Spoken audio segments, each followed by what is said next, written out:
What's going on, gang? This is Zakk Wylde, Black Label Society, Ozzy Osbourne band. We're all doing the hang, and you're watching Heavy Consequence. I think a lot of fans were happy to see that you are appearing on the next Ozzy album, because I think there's some disappointment that you weren't on the last one. And it's very cool. Not only are you on the album, Father Iommi, Father Beck, and Father Clap. Oh, yeah.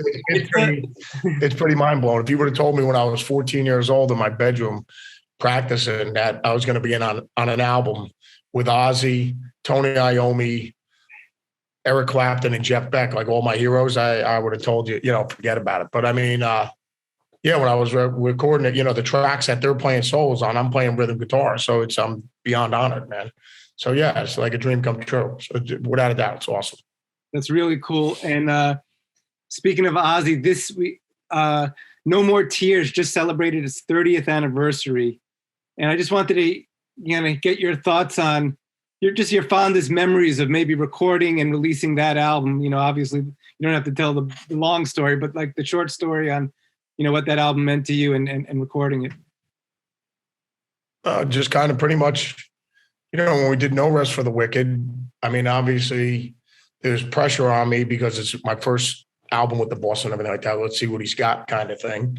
So, but there was a lot of drinking, a lot of laughing, and a lot of great times. I mean, just hilarious. So it pretty much those No Rest for the Wicked kind of, the protocol just kind of spilled right over to No More Tears. So it wasn't like there was an epiphany or anything like that. I mean, like when we made that record, it was just kind of more in the writing, just kind of like the No Rest for the Wicked. It was a ton of drinking, ton of laughing, and tons of good times, man. But I mean, it's just, and whatever side of the bed you wake up on that day and you write the songs. But I remember, when we were doing I Don't Want to Change the World, I remember I was just writing a riff, and then, it has a stop, kind of like a War Pigs or Black Dog. So you do the riff and then you stop and then you got a vocal thing. And I remember doing it at Joe's Garage in LA.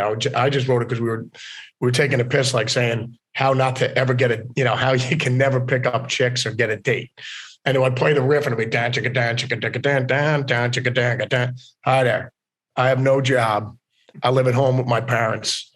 And I'm 54 years old. Dan chicka dan chicka chicka dan dan. So we were like, and then we would just come up with anything. It's just like, hi there. I have no job.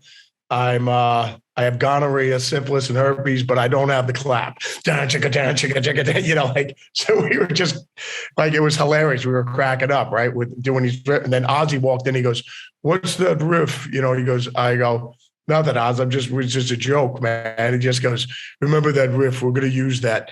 Anyways, the song goes on to win a Grammy. So definitely take Ozzy to Vegas with you. If you're going to Vegas, take the boss with you. That's great. That's great. And you still have plenty of shows left on this Black Label tour, but as of now, you are supposed to hit the road with Ozzy in January, European tour with Priestley. Fingers crossed, with everything that's going on, that happens. What do you think that's going to be like, considering not just everything that happened with the world, but Ozzy, all the health setbacks he's had in the last 2 years, that moment when you go on stage with Ozzy again, can you picture that and what that's going to feel like? Yeah, well, I mean, the whole thing is, like the last show we did was bringing in 2019 at New Year's Eve at the Forum. And the show was great, and Oz had a great time. And the whole tour we'd been doing up to that point, Ozzy's singing great every night, the band, the crew, everybody were all having a great time. And I remember Oz was like, "Man, we should probably do this every year." And it was like, yeah, why not? You know what I mean? Like Ozzy was talking about, doing these New Year's Eve things just because we had such a good time and everything like that. So, and it was so successful, whatever, it was like a mini Oz fest because we did Zach Sabbath out in the afternoon and all these other bands were on the bill. So it was like an Oz fest in the parking lot. And then in the inside of the venue, we had Marilyn Manson, Rob Zombie, you had all these other acts on the bill. It was like a mini Oz fest. So, and then he hurt himself after, a little bit after that. So, hopefully, like you said, he just, I spoke with him the night before he had the operation done on his neck again. And then I've spoken with him since. I was just like, well, just make sure you keep doing all your therapy and everything like that. And that's what he's doing. So hopefully we'll be hooking up in January. Yeah, and hopefully I think people will love to see that, you guys with Judas Priest. That would be an amazing bill. Totally, without a doubt. And I also wanted to ask you about another guitar god, because it's a 1-year anniversary just passed of his passing, Eddie Van Halen. That was a big blow to the rock community. Can you just briefly talk about, only because it's the 1-year anniversary of his passing, like what he meant to you as an aspiring guitarist growing up, and his influence? I mean, everybody. I mean, he changed the world, man. I mean, really. I mean, so it's just not only with, how everybody, when, after Jimi Hendrix, who's basically the Jesus Christ of electric guitar, it's like, you can't do anything more. That's the ceiling. You can't do anything more with guitar. And all of a sudden, I always said, like, if this was a Catholic hierarchy, Eddie was the second coming of Christ. You know what I mean? If Jimmy is the Jesus Christ of guitar, it's like Eddie was the second coming. And it was just like a whole new bag of tricks and all this other stuff. I mean, just like that no one thought was possible. And then, and the way he changed amplifiers and everything like that. So, I mean, it's just not only just his playing technique, but down to pickups, tremolo bars, with the Floyd Rose, the amplifiers, the way amps are designed, so they're more high gain and everything like that. So, I mean, he changed everything across the board, not just, just because of his doing taps and everything like that.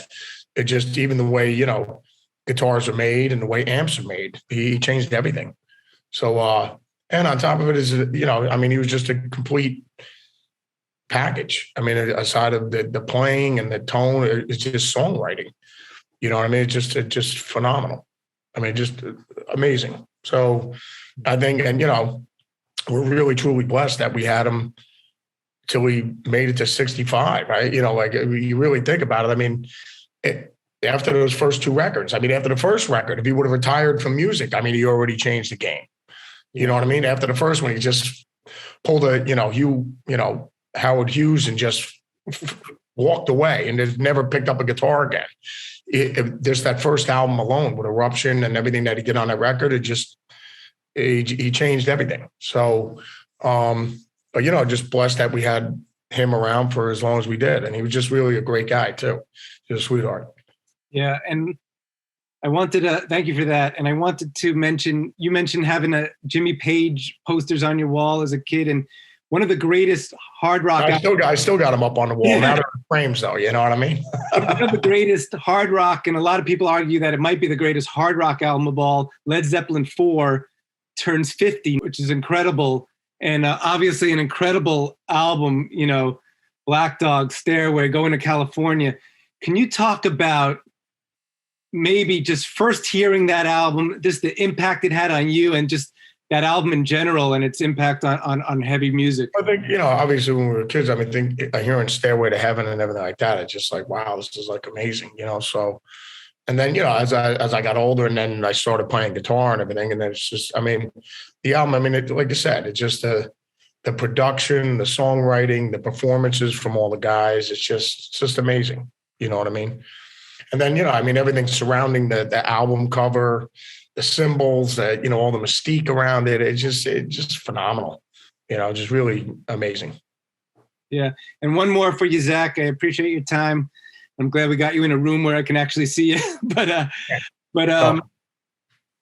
got to always ask you this. I got to ask you what your latest workout and diet regimen is, because are you still on the Kim Kardashian diet, or have you moved on to something else? No, it's still the Kim Kardashian, nutritional ethics are still there, but it's, the Black Label Miss America diet. That's what we're on. I don't eat anything that might go to my thighs. I stay away from that. You know what I mean? So it's just still clean eating, and anything, like you said, that is going to ruin my inner thigh gap.